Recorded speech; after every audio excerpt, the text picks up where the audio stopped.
क्या golden visa मिल सकता है अगर वो वहां पे कुछ खरीदे? गोल्डन वीजा के बाद ये समझ लो कि आपको इतनी सुविधाएं गवर्नमेंट देती है, इतनी मेडिकल सुविधा दे दी, आपके बच्चों का एडमिशन हो गया, आपका बैंक अकाउंट ओपन हो गया। मेरा मन बन गया ये पैसा इन्वेस्ट करना है जी, वो पैसा कब देंगे, किसको देंगे, किस अकाउंट में देंगे? दुबई में जाके देंगे, अपना अकाउंट खुलवाएंगे, कैसे होगा? 6 से 7 महीने में बन के तैयार मिलता है विला तैयार कर दोगे? एग्जैक्टली 18 महीने में तो वो लोग 40 मंजिल की बिल्डिंग तैयार कर देते हैं। आपने दुबई कैसे चुन लिया? ना वहाँ स्टडी वीजा के लिए लोग जाते हैं, ना वर्क वीजा के लिए। आपने दुबई कैसे चुना? आप मुझे 4 यूएसए की ऐसी खबरें बताओ जिसमें मुझे अपने बच्चों के साथ यूएसए जाना सेफ लगता है। अभी अपने हनी सिंह जी कहाँ मूव हुए, अभी अपने बादशाह जी कहाँ मूव हुए। कोई भी आदमी दुबई जा सकता है, इतना आसान है जितनी आसान बात आप कर रहे हो कि दुबई चलो, पैसे कमाओ, काम करो। आपको लगता है ऑस्ट्रेलिया का वीजा आसानी से आ जाता? नहीं आता। आप दुबई का वीजा आज अप्लाई करो, शाम को आपके मोबाइल पे वीजा आ जाएगा। दुबई में 196 देशों के लोग आते हैं, दुबई वाले लोग तो 196 देशों पे नहीं जाते। आप अपने बच्चों को आप रात को 2 बजे आप जैसे मर्जी कपड़ों में उनको पूरी दुबई घुमा दो, अगर उनकी तरफ भी आंख उठा के दो तो आपका कोई लगभग टैक्स नहीं है। सब जो कमाया वो आपका है। दुबई के पास उसका 200 साल का मास्टर प्लान है। आज हम दुबई इन्वेस्ट कर रहे हैं तो लोग सोचते हैं कल क्या होगा, तो दुबई के पास 200 साल का मास्टर प्लान है। वर्ल्ड का सबसे बड़ा एयरपोर्ट अभी तो मैंने सुना इंग्लैंड में है, लेकिन अब वो दुबई में हिथ्रो एयरपोर्ट है। Heathrow airport, yes. हम क्या करते हैं, हम आपको वहां पे एक छोटी सी इन्वेस्टमेंट में एक प्लॉट दिलवाते हैं। नहीं, ऐसा तो नहीं जैसे पीला पंचा चल जाता है वहां पे भी चल जाए। ये भी एक मैं आपको बताता हूं। नमस्कार, मैं हूं आकर्षण उपल और आप देख रहे हैं द आकर्षण उपल शो। आज इस शो में मेरे साथ बहुत ही खास मेहमान जुड़ने जा रहे हैं, डॉक्टर सुखबीर शर्मा, जिनका अपना एक वास्ट एक्सपीरियंस रहा है। उनके बारे में आज जानेंगे कि कैसे वो टीचिंग छोड़कर रियल एस्टेट के बिजनेस में आए, कैसे रियल एस्टेट के बिजनेस लोग इंडिया में करते हैं, हरियाणा में करते हैं, लेकिन वो विदेश तक पहुंच गए और ना केवल वो बिजनेस खुद कर रहे हैं बल्कि ना जाने कितने लोगों को उन्होंने विदेश के अंदर पैसा इन्वेस्ट करवाया और वो लोग अच्छा पैसा कमा रहे हैं। लेकिन उससे पहले बात करेंगे कि आखिर डॉक्टर सुखबीर शर्मा है कौन। तो मेरे साथ खास मेहमान आज जुड़ रहे हैं डॉक्टर सुखबीर। डॉक्टर साहब, आपका द आकर्षण उपल शो में बहुत बहुत स्वागत है। थैंक यू आकर्षण जी। मैं डॉक्टर सुखबीर शर्मा कुरुक्षेत्र का रहने वाला हूँ और बहुत सारे हमारे साथी, मेरा जो एक्सपीरियंस रहा है वो एजुकेशन में सबसे ज़्यादा रहा है। सबसे पहले तो मैं ये बताना चाहता हूँ जी, मैं एक असिस्टेंट प्रोफेसर हूँ, एक यूनिवर्सिटी में मैं काम कर चुका हूँ और कोचिंग दे चुका हूँ बच्चों को। कंप्यूटर एजुकेशन का मेरा एक बहुत फ्रेंचाइजी बेस्ड मेरा एक बिजनेस मॉड्यूल ऑलरेडी चल रहा है जिसका नाम SSM ग्रुप के नाम से हम करते हैं जी। और उसके बाद फिर आगे क्या, वो करियर का एक ऐसा आया कि हमें सोचना पड़ा कि आगे क्या। और वो उसमें सबसे पहले नाम आया, मैंने 20-22 कंट्रीज घूमी हुई है, उसमें सबसे पहले नाम आया दुबई का। तो हम दुबई में क्या कर सकते हैं। लेकिन मुद्दा ये है कि दुबई पहुंचे कैसे? एक टीचर को बहुत सारे पैसे कमाने का शौक क्यों चढ़ा? एक्चुअली पैसे ज्यादा कमाने का वो नहीं था, हमें एक ऐसा करियर चाहिए था जिसका कोई लिमिट ना हो। एजुकेशन का एक लिमिट है, अनलिमिटेड पैसा कमाना चाहते थे, अनलिमिटेड करियर बनाना चाहते थे। पैसा भी कमाना चाहते थे पर अनलिमिटेड करियर बनाना चाहते थे। उसमें सबसे पहले रियल एस्टेट, जो सबसे आज की मुझे लगता है सबसे प्राइम हॉट इंडस्ट्री है, प्राइम इंडस्ट्री है। और लोग अपना सबसे बड़ा जो है कि लोग पैसा खर्च करते समय सोचते नहीं है कि मुझे घर लेना है तो मुझे वो घर लेना जो मैंने कभी सपने में देखा था। उसके लिए सपनों का घर उसके लिए ही वो मेहनत करता है, उसके लिए ही वो पैसा जोड़ता है, उसके लिए ही वो सब कुछ करता है। अपने बच्चों का, उनके बच्चों का भी इन्वॉल्वमेंट रहता है, उनकी परिवार का भी इन्वॉल्वमेंट उसमें रहता है। तो वो घर को लेने के लिए उसको कोई कॉम्प्रोमाइज नहीं चाहिए। तो एक टीचर जो है, आपका मतलब है कि एक टीचर घर बना सकता है, लेकिन एक सपनों का घर टीचर के लिए मुश्किल है। ऐसा भी कह सकते हैं। मैं कैसे, एक सपनों का घर, एक वो जो सोच है हमारी आज की जो सोच है वो ये है कि हमें एक ऐसा घर चाहिए जिसमें वो सारी एमिनिटीज जिसमें वो समाज, हमें एक समाज भी चाहिए, हमें एक घर भी चाहिए, हमें एक समाज भी चाहिए, हमें एक रूल्स में भी नहीं बंधना है, हमें बहुत सारी चीजें हमें चाहिए होती हैं। और वो हमें एक ऐसा एटमॉस्फेयर अगर कहीं मिल सकता है तो वो मुझे लगता है वो दुबई में मिल सकता है। दुबई में मिल सकता है। तो दुबई लोग यूएस से चुनते हैं, लोग कनाडा चुनते हैं, ऑस्ट्रेलिया चुनते हैं, न्यूजीलैंड चुनते हैं, यूरोप चुनते हैं, डंकी के जरिए जाते हैं, स्टडी वीजा चुनते हैं। आपने दुबई कैसे चुन लिया? ना वहाँ स्टडी वीजा के लिए लोग जाते हैं, ना वर्क वीजा के लिए लोग, आपने दुबई कैसे चुना? चलो मैं आपसे पूछता हूँ जी। आप पिछले महीने की, दिसंबर महीने की, आप मुझे 4 ऐसी यूएसए की, आपने यूएसए बोला, आप मुझे 4 यूएसए की ऐसी खबरें बताओ जिसमें मुझे अपने बच्चों के साथ यूएसए जाना सेफ लगता हो। क्या वहां एक आतंकवादी घटना नहीं हुई? हो रही है। क्या वहां पे लोग खुले में पिस्टल लेके नहीं घूम रहे हैं? वहां का तो रूल है कि कोई भी ले सकता है। क्या यूरोप में ऐसा नहीं हो रहा है? क्या ऑस्ट्रेलिया में ऐसा नहीं हो रहा है? लेकिन क्योंकि कहीं ना कहीं चाहे कॉम्युनल ऑफेंसेस की बात कर लें, वो क्राइम की बात कर लें, वो तो है, सब है ना। तो दुबई में क्या सुना आपने, बताओ? लेकिन मैंने ये देखा है कि अगर मैं गूगल पे सर्च करूं तो दुबई सेफेस्ट कंट्री में से एक है। अभी अपने हनी सिंह जी कहाँ मूव हुए, अभी अपने बादशाह जी कहाँ मूव हुए, अभी अपने जितने बॉलीवुड एक्टर हैं जिनको थ्रेट आते थे, जिनको लाइफ सिक्योरिटी चाहिए, जिनको फाइनेंशियल फ्रीडम चाहिए, वो कहाँ मूव हुए? Dubai of course Dubai. तो सबसे पहले तो क्या दुबई जाना आसान है? जिस बात के लिए आज हम बैठे हैं, क्या दुबई जाना आसान है? कोई करनाल का, कोई कुरुक्षेत्र का, कोई दिल्ली का, कोई कानपुर का, कोई राजस्थान के किसी शहर का, कोई भी आदमी दुबई जा सकता है? इतना आसान है जितनी आसान बात आप कर रहे हो कि दुबई चलो, पैसे कमाओ, काम करो, घर लो, रियल एस्टेट का काम करो। आपने अभी बोला कि आप इन 4 कंट्रीज में क्यों नहीं गए? आपको लगता है यूएसए का वीजा आसानी से आ जाता है? नहीं आता। आपको लगता है ऑस्ट्रेलिया का वीजा आसानी से आ जाता है? नहीं आता। आप दुबई का वीजा आज अप्लाई करो, शाम को आपके मोबाइल पे वीजा आ जाएगा। इसलिए इतना आसान है कि आप कल भी ट्रैवल कर सकते हैं। क्या वीजा लेना आसान है और काम करना बड़ा मुश्किल है, ऐसा भी होता है? नहीं, आप दुबई में आप with in a day, in a single day you can register your firm, you can register your LLC, और आप नेक्स्ट डे से ही अपना काम शुरू कर। इतना आसान है? बहुत आसान है।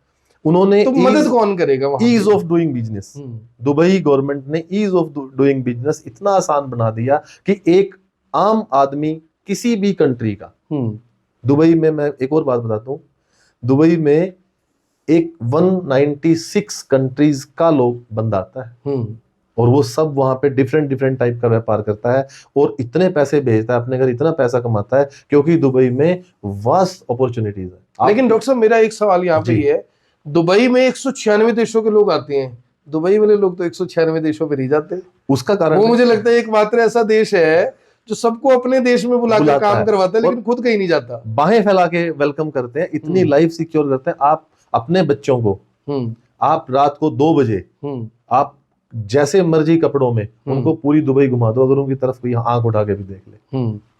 तो आपने ये महसूस किया? बहुत बार महसूस किया। मैं भारत मेरा देश है, आप अपने देश से प्यार करते हैं? मैं उससे बहुत प्यार करता हूँ, सभी करते हैं, बहुत प्यार करता हूँ। जब कहीं भी अगर कोई जनगण मन भी अगर कोई गा रहा हो तो मैं खड़ा हो जाता हूँ, मैं इतना प्यार करता हूँ। लेकिन दुबई की मैं तारीफ इसलिए कर रहा हूँ क्योंकि वहां पे business opportunities, life securities, laws, police, rules इतना इजी आपकी लाइफ बना देते हैं, आपको किसी से कुछ पूछने की जरूरत ही नहीं है।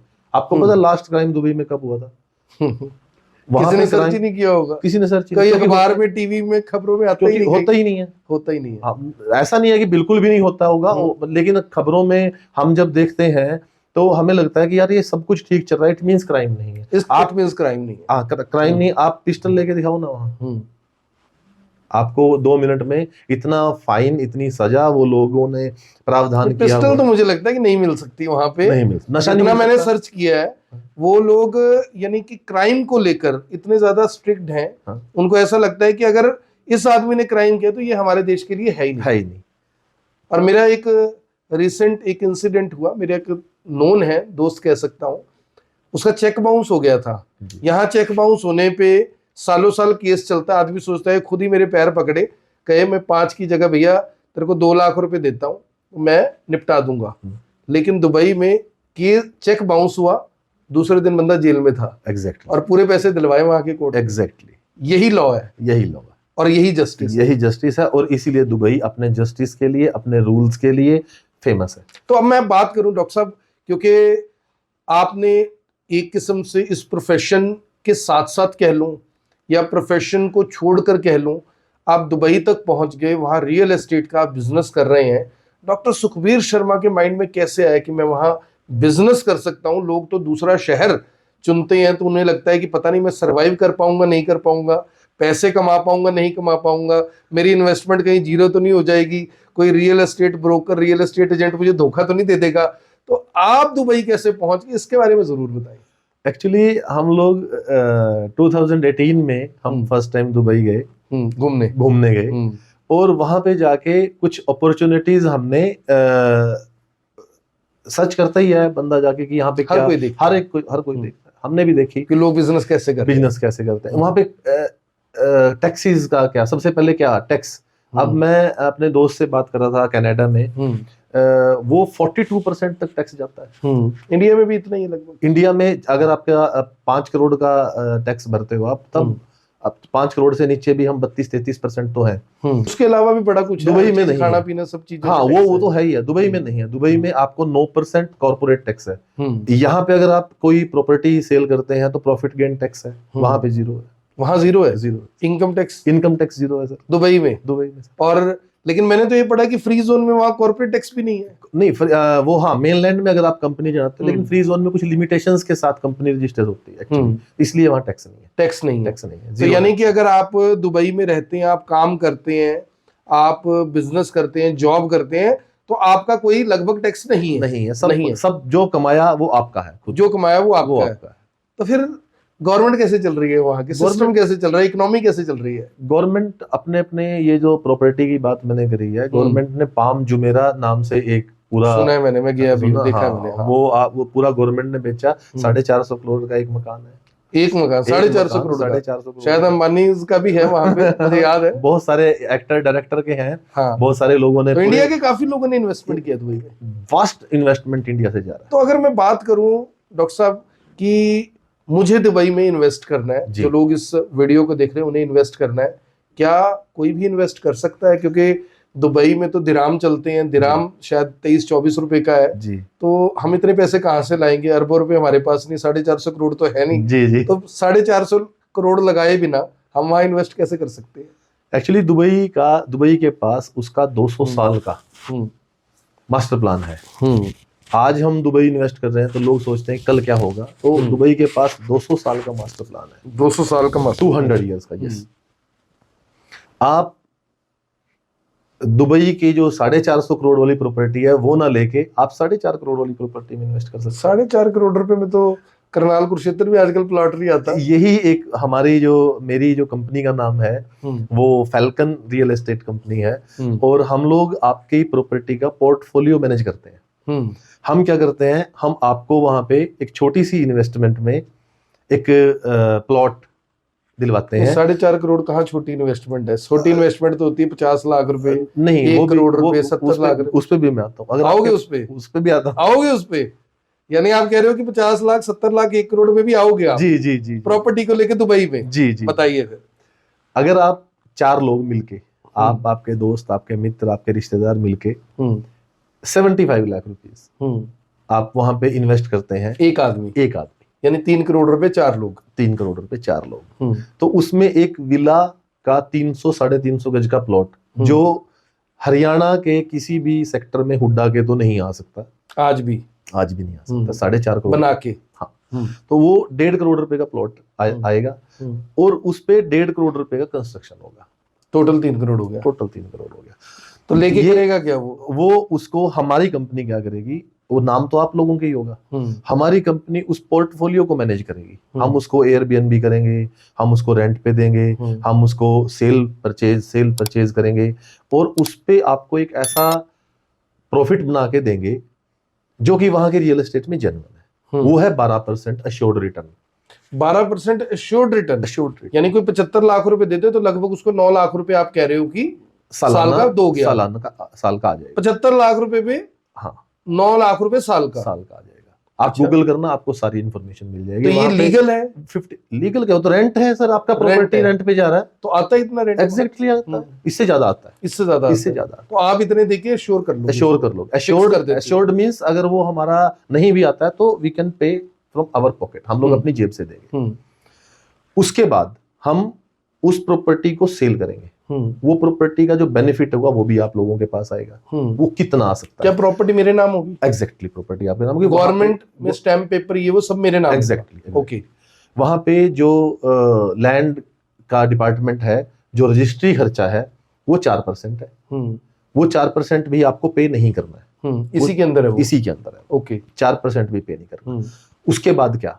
उसके बाद वो प्रॉपर्टी आपका 5 ईयर में हमारा कंपनी उस प्रॉपर्टी का आपको डबल करके देगा। नहीं ऐसा तो नहीं जैसे पीला पंजा चल जाता है वहां पे भी चल जाए कुछ? ये भी एक मैं आपको बताता हूँ। हाँ ये जरूर दुबई बताओ। में जितना भी लैंड है हाँ। वो सब सरकार के पास है। अच्छा। सरकार एक रियल एस्टेट कंपनी को वो लैंड अपने से देती है। अच्छा।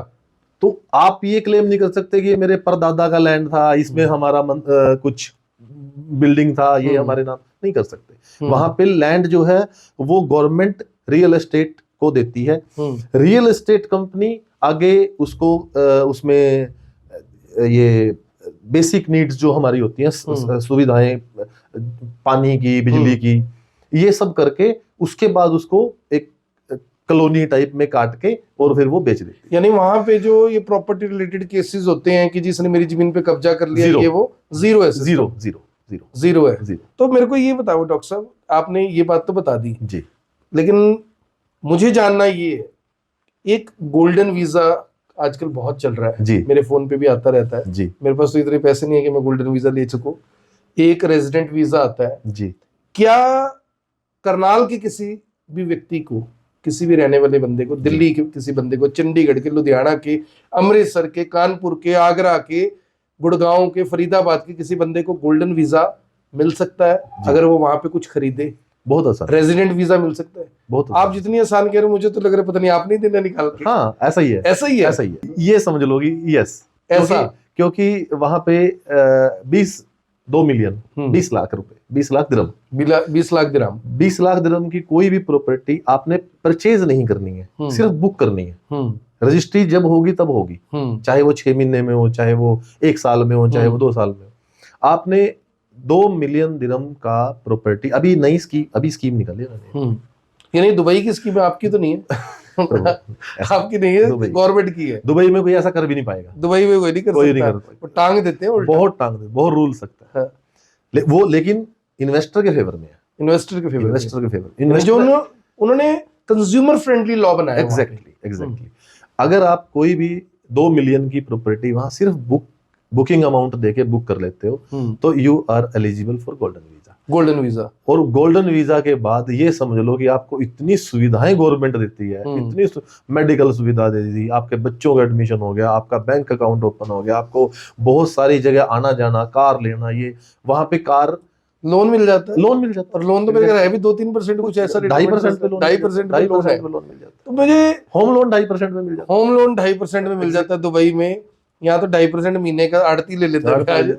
तो मेरा सवाल यहाँ पे डॉक्टर साहब ये है कि गोल्डन वीजा, रेजिडेंट वीजा, ये वीजा मिलने के बाद कोई भी आदमी बिजनेस कर सकता है वहां पे, टैक्स फ्री इनकम जनरेट कर सकता है, कॉर्पोरेट टैक्स नहीं लगेगा, एजुकेशन, हेल्थ के ऊपर अगर मैं बात करूं, जो मैंने उसके बारे में पढ़ा है कि 50%, वो भी आप एक्सेस कर सकते हो। That is not complimentary but you can access that facilities.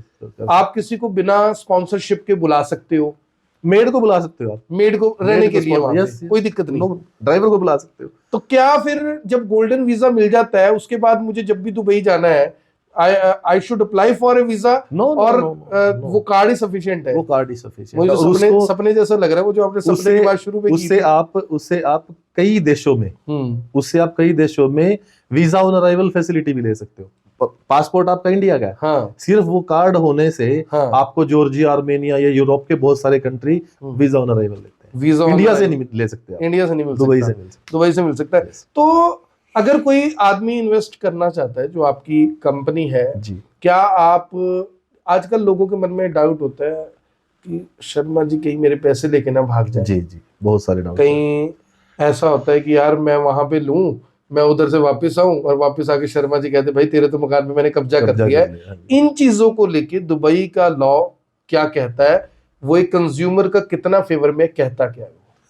आपने अगर किसी ने ऐसा बोला आपको और वो प्रॉपर्टी आपके नाम है, आपने वहां के कुछ नंबर्स वो दिए होते हैं 990 से लेके 991, 992, 993, 994, 995, 996, उनमें से किसी नंबर पे जो रिलेटेड टू दैट कंप्लेंट होगा उस पे आपने कॉल करना है। विद इन 2 मिनट पुलिस आ जाती है।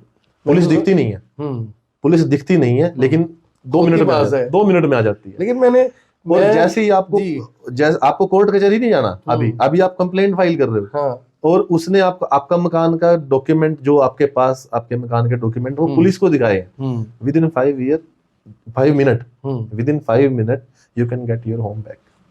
क्या बात है, अगर कोई ये कहता है तो क्या इट्स अ चैलेंज। अच्छा, वहाँ करप्शन, आप बिजनेस कर रहे हैं वहां पे, जैसे तहसील में यहाँ पे जाओ 1% 2% है, जी, जी, पटवारी है, कानूगो है, जी, किसी के पास भी जाओ तो कुछ पैसे देने पड़ते हैं जी। तो कितने, मान लो मैंने रजिस्ट्री करानी है तो कितनी रिश्वत मुझे दुबई में देनी पड़ेगी वहां के रेवेन्यू ऑफिसर आप को? रिश्वत की बात करते हो, मैं कहता हूँ टाइम यहाँ पे 2 महीने पहले से शुरू हो जाती है कवायद। हाँ, वहां पे आप एक पासपोर्ट लेके जाओ, हाँ, किसी भी रियल एस्टेट ब्रोकर, किसी भी रियल एस्टेट ब्रोकर के पास जाओ कि मुझे एक अपार्टमेंट कुछ भी लेना है, कोई प्रॉपर्टी परचेज करनी है, उसको आपने पेपर सिग्नेचर करो, वो आपको कल का यानी कि नेक्स्ट डे का टाइम देगा, और वो within 2 hour with zero corruption. अच्छा, ओनली 4% आपने देना है, वो भी अगर डेवलपर ने आपको बोला कि वो देगा तो वो देगा, फिर अदरवाइज आपने देना। वो देके आप वहां से within 5 minute you can exit from the tehsil. क्या बात, तो आपने ऐसा करके देखा? Yes sir, I have so many plots there. अच्छा, you have so many plots there. तो मेरा सर सवाल ये है कि अगर आकर्षण उपल चाहता है कि भी मुझे इन्वेस्ट करना है जी, अब देखो वो आपकी बातों पे तो इन्वेस्ट करेगा। यस, यहाँ पे भी हमने प्लॉट लेना हो, हम पहले खुद देखेंगे, बुआ के लड़के को दिखाओ, मामा जी को लेके जाओ, मम्मी को दिखाओ, वाइफ को दिखाओ, ये कॉर्नर का, ये ऐसे है, यहाँ पेड़ है, वहां पे भी बंदा कहेगा भाई साहब मैं जाऊंगा देखने। एग्जैक्टली। तो वहां पे क्या आपकी कंपनी कुछ सपोर्ट करेगी उसको? वो बंदा कहेगा भाई साहब मेरे को दुबई में प्लॉट लेना, मैं आपकी नक्शे पे देख के थोड़ी खरीद दूंगा, तो क्या लेके जाओगे उसको, वहां दिखाओगे वहां जाके? एग्जैक्टली लेके जाएंगे, क्यों नहीं लेके जाएंगे। हम लोग अब तक 42 लोगों को दुबई विजिट करा चुके हैं, इन्वेस्ट करवा चुके हैं, विजिट करा चुके हैं, क्योंकि हम लोग पहले ही उसको यहाँ पे एक ऐसा एटमॉस्फेयर देते हैं, जूम कॉल का, फोन टेलीफोनिकली, मैप, ये वो सब करके उसका जब मन बन जाता है तब वो हमारे साथ जाए, उसको एग्जैक्ट वो जो हमने बोला वो ना मिले, एज इट इज मिलेगा। क्योंकि अब खर्चा किसका है वहां दुबई जाने का? खर्चा अगर उसने देखने जाना है तो उसका है, अगर इन्वेस्ट करना है तो हमारा है। यानी अगर वो लेने के मन से जा रहा है, तो खर्चा हमारी आपकी है, आपका है। तो क्या जो ये सारा खर्चा है, सब कुछ है, ये सब कुछ अपने मार्जिन में से एडजस्ट करते हैं? एक्जेक्टली, मार्जिन में से, क्योंकि वहां पे 12 से 15%, 20% तक भी आपको एयरबीएनबी रेंटल इनकम आता है। कितना आता है, लेकिन वो सिस्टमेटिक तरीके से। लेकिन वहां मुझे ये पता है कि कंपनीज के थ्रू ही चलता है। हाँ एग्जैक्टली, ऐसे ही है ना हमारी कंपनी। लेकिन अब एक बड़ा जबरदस्त पॉइंट मैं आपको घेरने के लिए बोलने वाला हूँ, जी, और आप इसमें 100% गिर भी जाओगे, मुझे ऐसा लगता है। मैं जब दुबई गया था तो मैंने वहां पे सोचा कि यहाँ पे कुछ छोटा मोटा बिजनेस स्टार्ट करें जी। मुझे कहा गया जी यहाँ पे आपको यहाँ के लोकल शेख को 51% का हिस्सेदार बनाना पड़ेगा, शेयर होल्डर। आपको वहां पे कोई प्लॉट लेना है, मकान लेना है, अपार्टमेंट लेना है, विला लेना है, कमर्शियल कुछ भी लेना है, आपको वहां के लोकल आदमी को बीच में इन्वॉल्व करना पड़ेगा। विदाउट उसकी involvement you can not invest, you can not start your business. Is it true और नॉट? ये अर्ध सत्य है। अर्ध सत्य है। तो पूर्ण सत्य क्या है? पूर्ण सत्य ये है कि सरकार ने कोरोना के बाद में, आप गए होंगे तो 2018, 19, 20 मैं 22 में भी गया, 3 में भी गया। तो अगर 22 और 3 में गए तो ये रूल नहीं था, तब नहीं था। नहीं, मैं बात कर रहा हूं 2015 की। आप 15 की कर रहे हो तो 15 में था ना ये। 15 में था, 16 में था, 17 में था, 18 में था, लेकिन अब नहीं है। तो अब क्या आकर्षण उपल या डॉक्टर सुखबीर शर्मा वहां पे सोल प्रोप्राइटर बन सकता है? एग्जैक्टली बन सकता है, पॉसिबल है। वो तो उस पे प्लॉट पे लिखा होता है कि ये फ्री होल्ड है या ये है। कंपनी पे लिखा होता है कि ये फ्री। आपने 100% ओनरशिप के साथ एक कंपनी रजिस्ट्रेशन के लिए बोला है, तो कंपनी रजिस्ट्रेशन हो गई तब जब वो 100% आपकी होगी। वो आपको तहसील बोलते हैं, यहाँ पे तहसील बोलते हैं, वहां पे तहसील बोलते हैं। तो वो आपका कोई भी काम होगा ही नहीं अगर वो आपसे किसी ने झूठ बोला है, तो उनके सिस्टम में नहीं आएगा। सिस्टम में नहीं आएगा, नहीं आएगा। वो नहीं है खसरा नंबर कुछ हो रहा है, ऐसा कोई चक्कर नहीं हो सकता, ऐसा कोई चक्कर नहीं है। लेकिन मैंने ये भी बात देखी, वहां पे नॉर्म्स के अकॉर्डिंग होता है सब। चाहे मकान बनाना है, ऐसा नहीं है भी आपने छज्जा बाहर निकाल लिया, बाथरूम कंप्लीशन के बाद ले लिया, ऐसा कोई सिस्टम तो यहाँ पे आपने मकान बनाया कोई, अगर हम अपना रैन बसेरा तो बनाते हैं कहीं ना कहीं, आपने मकान बनाया कितना टाइम लगा होगा?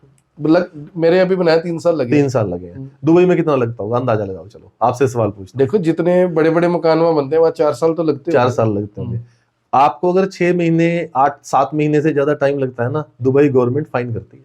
अगर मकान ना बने इतने टाइम में तो 2.5 मंजिल का लगभग 4000 स्क्वायर फीट का एरिया और with all amenities, with all जो इंटीरियर डेकोरेशन ये सब है, उस समेत आपको 6 से 7 महीने में बन के तैयार मिलता है। विला तैयार कर दोगे? एग्जैक्टली 18 महीने में तो वो लोग 40 मंजिल की बिल्डिंग तैयार कर देते हैं सर। 18 महीने में 40 मंजिल की बिल्डिंग। और ये मैं नहीं बोल रहा हूँ, गूगल कर लो अभी। अच्छा अभी कर लो। अब ये भी बात होती है, मान लो कोई कह दे कि भाई साहब ऐसा है गुड़गांव में ना प्लाट बड़ा सस्ता मिल रहा है जी, लोग सीधा सोचते हैं डीएलएफ में सस्ता मिल रहा है जी। करनाल में कहते हैं भाई साहब प्लाट बहुत सस्ता मिल रहा है, लोग सीधा सोचते हैं 32 सेक्टर में सस्ता मिल रहा है जी। तो क्या लोकेशन क्या रहती है डॉक्टर साहब भी जहां पे आप लोग इन्वेस्ट करवाते हैं?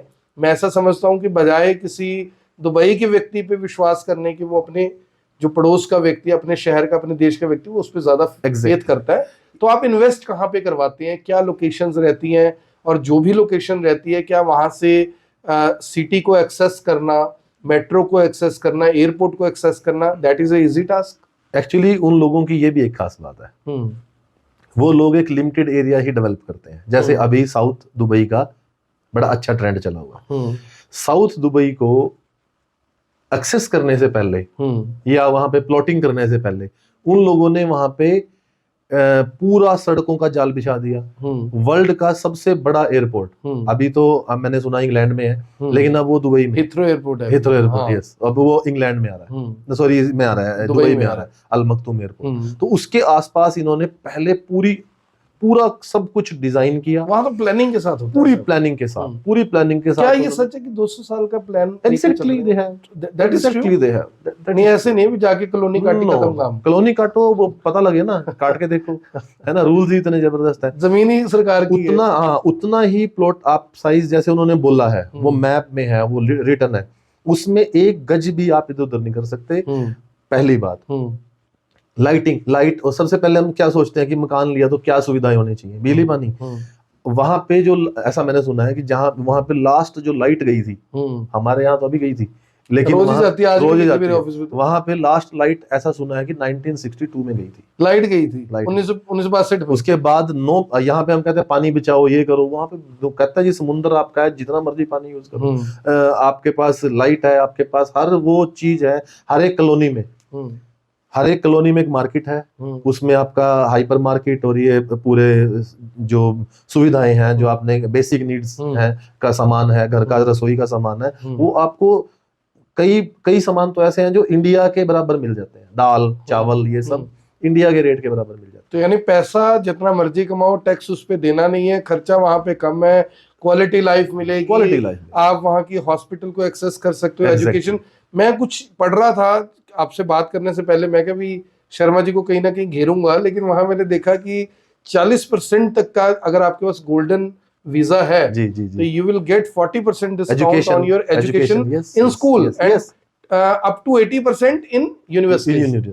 तो ये सच है, सब एग्जैक्टली सच है। सीबीएसई के स्कूल हैं सारे के सारे। तो अगर मान लो किसी के पास 5-4 करोड़ रुपए का अच्छा जुगाड़ है, तो वो दुबई ना केवल सेट हो सकता है, बिजनेस कर सकता है, कमा सकता है, क्वालिटी लाइफ अपने लिए, अपने परिवार के लिए जी सकता है। 1 करोड़ रुपए में कमा सकता है, 4 करोड़ रुपए में। अच्छा, कम से कम अगर मैं बात करूं तो कितने पैसे में? अब कोई बंदा ऐसा है रिटायर हुआ, उसके पास 50 लाख रुपए हैं, बेचारा डरता डरता शर्मा जी के पास आ गया, शर्मा जी 50 लाख है, तो क्या पॉसिबल है वो भी कुछ इन्वेस्ट कर सके? ये आप मान के चलो कि वो अगर 75 लाख है तो 12% का इतना Convenient है बढ़िया। उसके लिए। हाँ, यहाँ पे हमारा खर्चा कितना है, इससे थोड़ा सा ज्यादा दुबई है, ज्यादा नहीं है। लोग ज्यादा कहते हैं कि दुबई में 2 लाख रुपए में काम चलता है, महीने में 4 लाख रुपए में काम चलता है। हमारे वाले साथी जो यहाँ से जाते हैं उनकी सैलरी 40-40 हजार रुपए, 50-50 हजार रुपए है। तो वो कहाँ से 2 लाख मिनिमम वो वहां से कहाँ इतना सर्वाइव करेंगे, है ना। तो उन वहां पे सर्वाइव करने के लिए आपको ज्यादा से ज्यादा 40-50 हजार रुपए चाहिए। वहाँ पे तो इलेक्ट्रॉनिक्स बहुत सस्ता है, बहुत सस्ता है। गोल्ड बहुत Exactly, सस्ता बहुत है, सस्ता। सबसे ज्यादा स्मगल वहीं से Yes, होता है। yes. तो डॉक्टर साहब अब बड़ा इम्पोर्टेंट सवाल है, मैंने एफडी करवाई, यहाँ पे प्लॉट लिया, गोल्ड ले लिया, मुझे पैसे की जरूरत पड़ गई, मैंने जाके बेच दिया कम ज्यादा जो भी रेट पे मुझे बेचना है। अगर कोई पर्सन इस इन्वेस्टमेंट से एग्जिट होना चाहता है, उसको इन केस ऑफ इमरजेंसी जरूरत पड़ गई, शादी में जरूरत पड़ गई, या वो शर्मा जी को चेक करने के लिए एग्जिट करना चाहता है जी, उस केस में क्या रहेगा? जो आपने उसको 12% के हिसाब से दिए वापस ले लोगे, उससे उसको पैसे मिलेंगे, साल का टाइम मिलेगा, 6 महीने का, क्या करोगे उसका? जैसे ही उनका इन्वेस्टमेंट शुरू हुआ, आज से शुरू हो गया, आज से 1 शुरू जनवरी से, आपने पहली बात प्रॉपर्टी आपके नाम है तो एनीवन कांट चीट यू, आपको कोई धोखा नहीं दे सकता, पहली बात। दूसरी बात कि हम आपको एश्योर्ड रेंट इसलिए दे रहे हैं क्योंकि आपको पता है, हमें पता है बीइंग एन इंडियन कि हमें पता है कि वो पैसा आपने कितनी मेहनत से कमाया होगा और किसी को आपने ऐसे ही तो नहीं दे दिया, गुड फेथ है ना, गुड फेथ में दिया।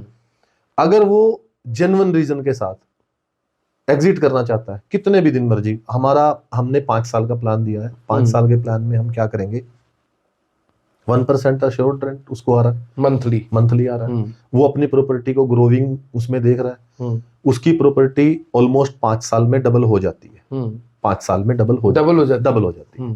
और वो एरिया डेवलप होगा, उसकी प्रॉपर्टी हम लोग उसके कहने से, उसके नॉलेज में रख के सेल कर देंगे। तो वो रियल एग्जिट तो 5 साल में है।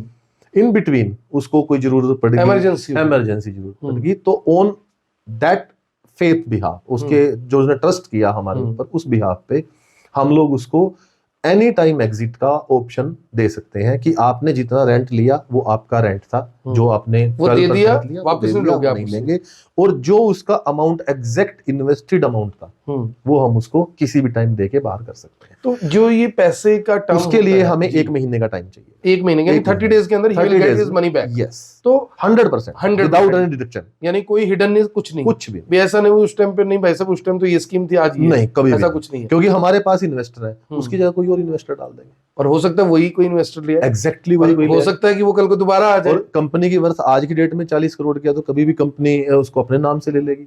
हमें तो वहां इन्वेस्ट करने के लिए लोग चाहिए, हमें तो अपना एक ग्रुप बनाना है वहां पे बहुत बड़ा। हमने वहां पे रियल एस्टेट में पूरे झंडे हमने सोचा हुआ है कि हमने गाड़ने हैं, हरियाणा के झंडे गाड़ने हैं, भारत के झंडे गाड़ दे, हरियाणा के झंडे गाड़ दे। और पिछले अगर वो उसका ट्रस्ट लेवल बनाए रखने के लिए वो हमारे किसी भी 40 इन्वेस्टर हमारे हैं, आपके माध्यम से मैं बोल रहा हूँ, किसी का भी हमसे नंबर ले और उनसे बात कर ले एनी टाइम। तो वो सब लोग पैसा मिल रहा है उनको एग्जैक्टली, अगर नहीं मिल रहा होगा तो उसको मना करेंगे, वो मना करेंगे। एग्जैक्टली। आखिरी सवाल है अब, यानी मेरा मन बन गया जी, जो ये वीडियो देख रहे हैं उनका मन बन गया कि मुझे पैसा इन्वेस्ट करना है जी, वो पैसा कब देंगे, किसको देंगे, किस अकाउंट में देंगे, दुबई में जाके देंगे, अपना अकाउंट खुलवाएंगे, कैसे होगा सब कुछ? वो एक रियल एस्टेट की जो कंपनी है उसका अकाउंट होगा, उसी से ही उनको रजिस्ट्री मिलेगी, और जब वो सेल होगा वो उसमें एक्चुअली दुबई में ये भी नहीं है कि अकाउंट से कितना पैसा गया कितना आया, ये कोई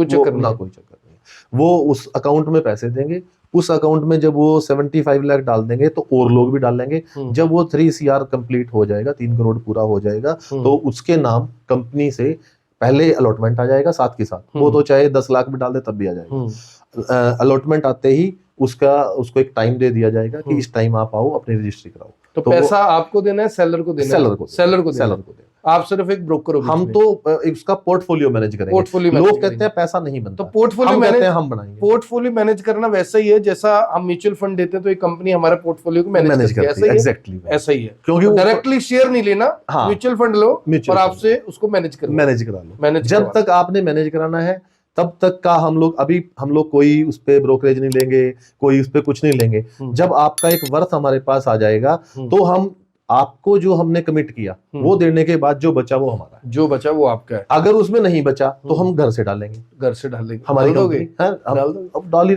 मतलब हमने आज तक के इतिहास में ऐसा दुबई में नहीं हुआ कि हमने कोई करोड़ों रुपए के किसी को बोला हो, क्योंकि वहां बोल नहीं सकता कोई, वहां पे आपको झूठे लारे दे सकता कोई भी, कागज पे जो भी है और रियल है, क्योंकि सजा उनको पता है कि क्या मिलेगी। तो अगर आपको कोई भी बंदा आपको 25% 30% का रिटर्न नहीं दे सकता, क्योंकि सबको पता है आता ही जो, अगर आपने एक लोकेशन है, अगर आपने एक ऐसी जगह डेड प्रॉपर्टी ली है तो वहां पे 8-9% 10% आता है, आ जाता है, वो सबका ही आता है, वो कोई भी ले ले।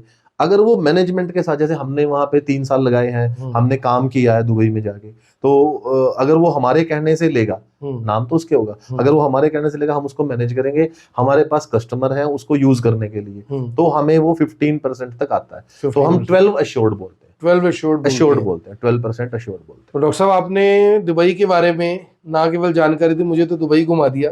जितने लोग देख रहे थे वो भी घूम चुके होंगे, सबको लग रहा होगा ले अभी दुबई चले गए, अपना प्लॉट मकान फ्लैट ले लिया, डॉक्टर साहब से संपर्क कर लिया।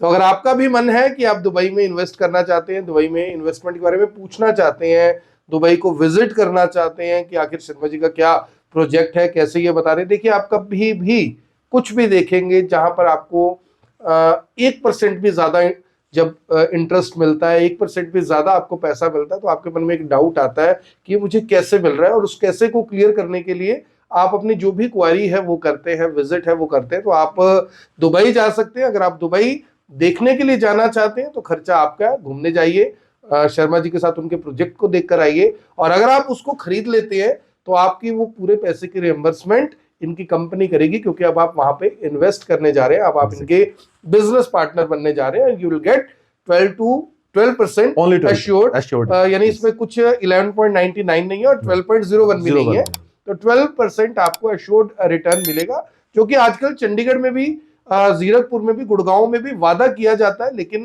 पूरा नहीं हो पाता, वो आप सब जानते हैं। मैं उसके ज्यादा डीप में नहीं जाना चाहता। तो मेरी आप सभी से यह अपील जरूर रहेगी कि अगर आप कुछ भी जानना चाहते हैं तो वो आप नीचे दिए गए नंबर पर संपर्क कर सकते हैं, डॉक्टर साहब से बात कर सकते हैं, इनकी टीम आपको असिस्ट करेगी, पूरा बताएगी। कुछ भी आप पूछना चाहते हैं, पूरे देख परख कर, अच्छे तरह से समझकर, पेपर्स को देखकर, विजिट कर जो भी आप करना चाहते हैं, अपने 100% सेटिस्फेक्शन होने के बाद आप वहां पर इन्वेस्ट कर सकते हैं। और आपको पूरी तरह से कुरुक्षेत्र के रहने वाले डॉक्टर सुखवीर शर्मा असिस्ट करेंगे, जिन्होंने अपने सपनों को पूरे करने के लिए दुबई को चुना, और आप भी इनके पीछे पीछे कहते हैं कि ये इंजन है, और आप डिब्बे बनकर इनके पीछे लग जाइए, आपके सपने भी अचीव होंगे। डॉक्टर साहब, आपका बहुत बहुत धन्यवाद। Thank you sir.